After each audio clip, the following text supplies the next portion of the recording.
राष्ट्रपिता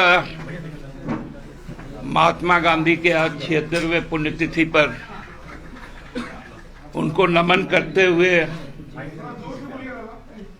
हम इस बात को कहते हैं कि बापू हम शर्मिंदा हैं, तेरे कातिल जिंदा है। बापू को कत्ल करने वाले लोग, बापू के सपने के भारत के संविधान को खत्म करने वाले लोग आज भी समाज में हैं और उनकी राजनीतिक समाप्ति तक यह देश लोकतांत्रिक तरीके से उनके खिलाफ लड़ता रहेगा। हम लोग सबको ही जानते हैं। मैं जब कल आपके पास आया था तो हमने कहा था कि माननीय मुख्यमंत्री अपने कुछ निजी काम से शनिवार को दिल्ली गए और काम के पश्चात वो दिल्ली से लौट आए। माननीय मुख्यमंत्री केवल एक व्यक्ति नहीं, एक संस्थान है। वो इस स्टेट का एक बहुत प्राइम इंस्टीट्यूशन है। उस संस्थान के बारे में, उस व्यक्ति के बारे में भारतीय जनता पार्टी द्वारा जिस प्रकार के वक्तव्य दिए गए, वो पूरी तरह सीआरपीसी की धारा 499 के शर्तों पर लागू होती है।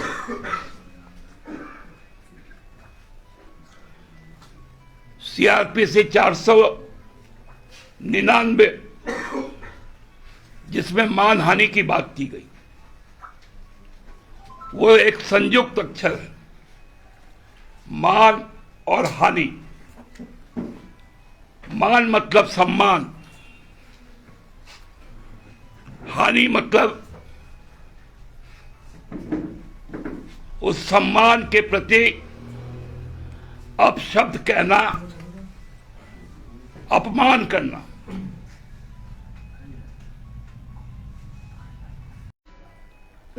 जिस प्रकार का भाषा बोलते हैं उन पर बहुत जल्द हम लोग आपराधिक मुकदमा करेंगे। सीआरपीसी की धारा 499 पर ट्वीट करके वो फोटो छापते हैं,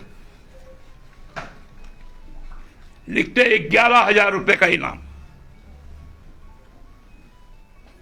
निष्ठा की पराकाष्ठा है बाबूलाल जी का।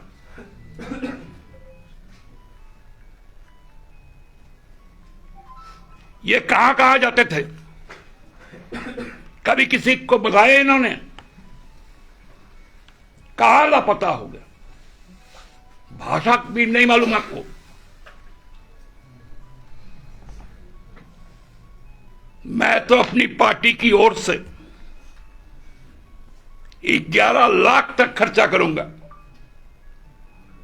जो मनोचिकित्सक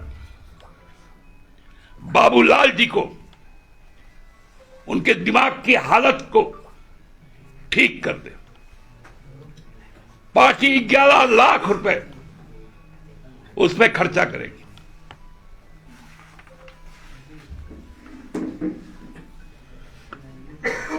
आपका डॉक्यूमेंटेशन है।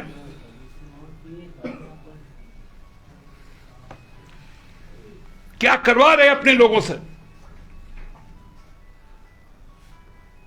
आपका संगठन थाना जाता है।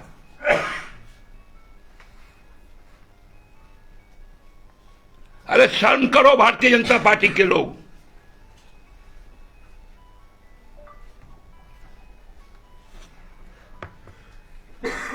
लंबा लंबा बात।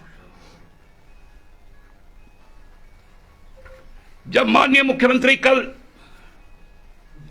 ईडी को बुलाए 31 को, तो किसके आदेश पे ईडी? समय के पहले माननीय मुख्यमंत्री के दिल्ली के सरकारी निवास में पहुंचते हैं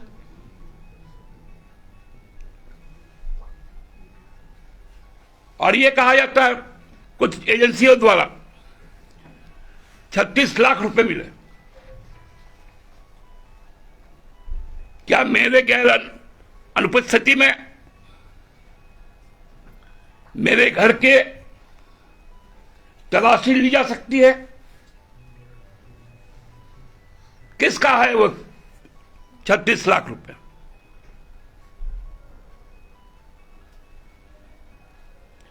क्या वो ईडी के द्वारा या बाबूलाल जी के द्वारा वो प्लांट नहीं किया गया?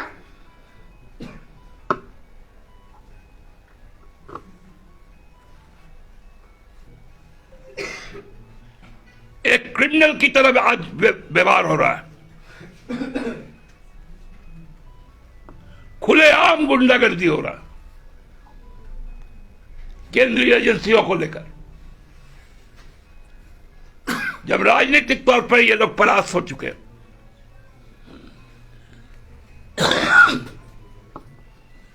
मैं तो बहुत साफ शब्दों में कह देना चाहता हूं कि हेमंत सोरेन ना तो हिम्मत बिस्व शर्मा है, ना तो अजित पवार है और ना ही नीतीश कुमार है। वो वीर शिबू सोरेन का बेटा हेमंत सोरेन है।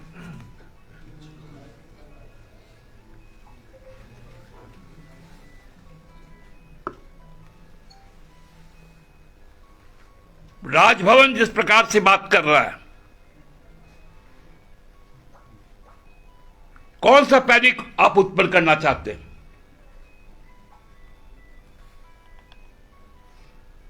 बैठा लीजिए अपने आवास में मुख्य सचिव को और डीजीपी को।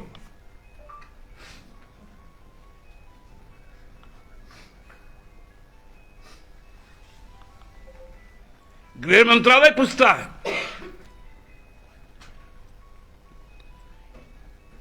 बताइए राज्य में कहां लॉ एंड ऑर्डर का प्रॉब्लम?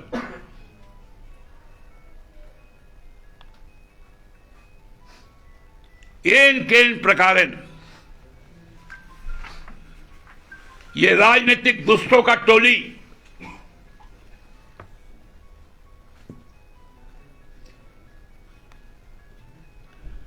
जो प्रपंच रच रहा है, जनता में इसकी भारी आक्रोश।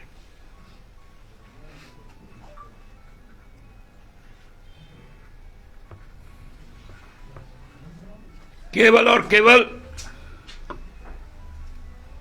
मुख्यमंत्री को जब किसी भी तरह से रोक नहीं पा रहे, एक तो कहता प्रकट हुए, कोई बोलता लापता थे।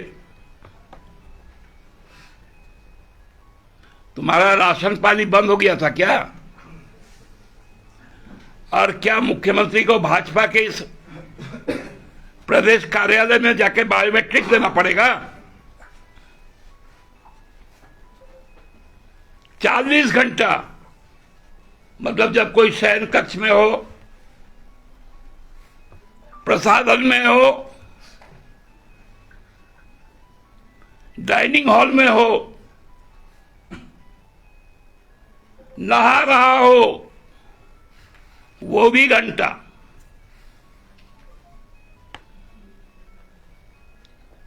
भाषा में इतनी नीचता आता कहां से इन लोगों के जिह्वा?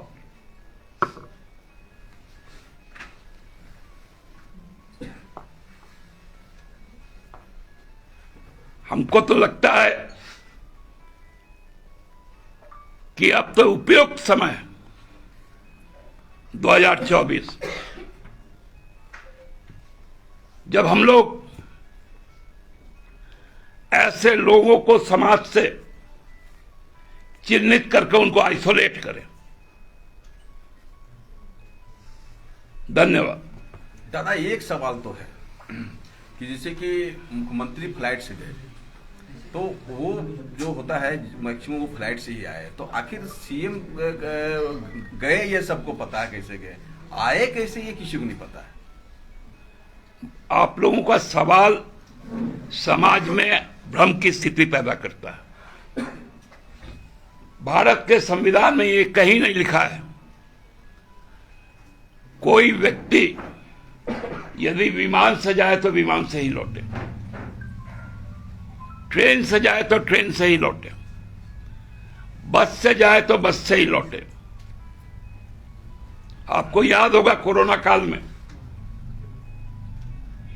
महाराष्ट्र से लाखों लोग पैदल अपने घर की ओर चले थे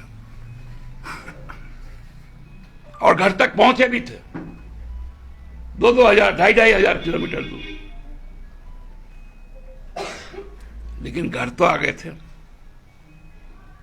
वही तो सवाल है सर, क्या कोई डर सता रहा है कि कल कैसे आए वो बतला दीजिए। क्या कोई डर सता रहा है कि कल ईडी गिरफ्तार कर सकती है पूछताछ में, क्या ऐसा कोई डर है क्या?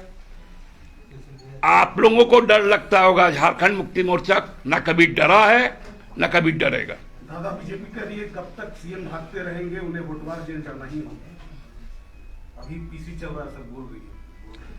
अरे बाबूलाल जी, आपका उम्र हो चुका है, आप नहीं भाग पाइएगा। आपको हम लोग 24 में ऐसा पकड़ेंगे कि आपको इस ऐसे खातिरदारी करेंगे आपका कि वो मेहमान नवाजी आप कभी भूल नहीं पाएंगे। सुप्रियो जी, आज जो बैठक हुई उस बैठक में हेमंत जी की पत्नी भी वहां पर शामिल थी, तमाम विधायक शामिल थे, तो क्या सेकंड लाइन पर भी क्या आप लोग काम कर रहे हैं कि क्या अगर ईडी की तरफ से कोई एक्शन होता है कल तो सरकार को कैसे बचाना है, कैसे चलाना है, क्या उस लाइन पे भी आप लोग काम कर रहे हैं? देखिए, आपका दिमाग जितना तेज दौड़ता है हम लोग उतना तेज नहीं दौड़ पाते। पहले तो मैं कह दूं कि विधायक दल की बैठक 7 बजे से है। एक अनौपचारिक सबको एकत्रित किया गया था ताकि सभी नेतागण विधायकगण एक साथ जाकर बापू के प्रतिमा पर पुष्प अर्पित कर पाए और कल्पना से राजनीति नहीं चलती। दादा, वर्तमान राजनीतिक हालात में आपके विधायक सीता सोरेन दिल्ली में है, क्या पार्टी को इसकी जानकारी है? पार्टी को बहुत अच्छे से जानकारी है। सीता सोरेन जी भी दिल्ली में है, हमारे एक विधायक रामदास सोरेन जी भी इलाजरत है एफएलओ में दिल्ली में। दादा, बाबूलाल जी ने कहा है कि मैं जेएमएम के मुकदमा के लिए भारतीय जनता पार्टी तैयार है। आप जो कह रहे हैं मुकदमा करेंगे उस पर, निश्चित तौर पर उनको तैयार रहना चाहिए। राजभवन डीजीपी गए, होम सेक्रेटरी गए, चीफ सेक्रेटरी गए, और वो लॉ एंड ऑर्डर के साथ साथ सीएम की भी जानकारी लेते दिख रहे थे, जैसा जानते हो। राजभवन ने डायरेक्ट सीएमओ से कुछ पूछा या जानकारी ली, उनकी जो चिंता मुख्यमंत्री को लेके थी या लॉ एंड ऑर्डर को, तो सीएमओ से संपर्क साधने की कोशिश हुई है राजभवन से? देखिए, अब राजभवन क्या क्या करता है हमको तो बताता नहीं, और सीएमओ क्या क्या करता है ये भी हमको नहीं मालूम। दादा, क्या भाजपा हेमंत सोरेन को अपनी ओर आने का न्योता दिया था? कौन बोल दिया आपको? चावल आप ही बांट रहे थे का? दादा, ये वाला एक सरल सवाल ही वो शुरू में ही किया था कि जैसे हेमंत जी आज आए, कल आए, कैसे आए, ये राज्य की जनता जानना चाहती है कैसे। मैं तो कल ही आपको कह चुका था। आपने कहा था कि वो आ जाएंगे, मेरे आ गए, सवाल समाप्त वही हो जाता है।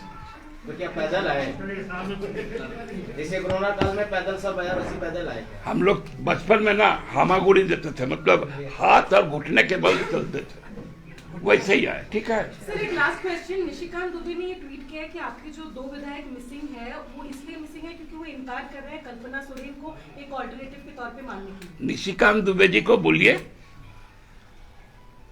वो ट्वीट करते रहे, उनको रिट्वीट हम लोग लोकसभा के इलेक्शन में कर देंगे। अच्छा, इससे अलग एक सवाल अभी जेएसएससी सीजीएल को लेकर जो आंदोलन कि मुख्यमंत्री नहीं थे, सब यही जानते हैं, तो क्या उन तक ये बात पहुंची है कि छात्र मुख्यमंत्री किसी बात से भी अनभिज्ञ नहीं। आप लोग क्या डिमांड करेंगे? वो हम लोग सोच रहे हैं, उसके कारणों की जांच है।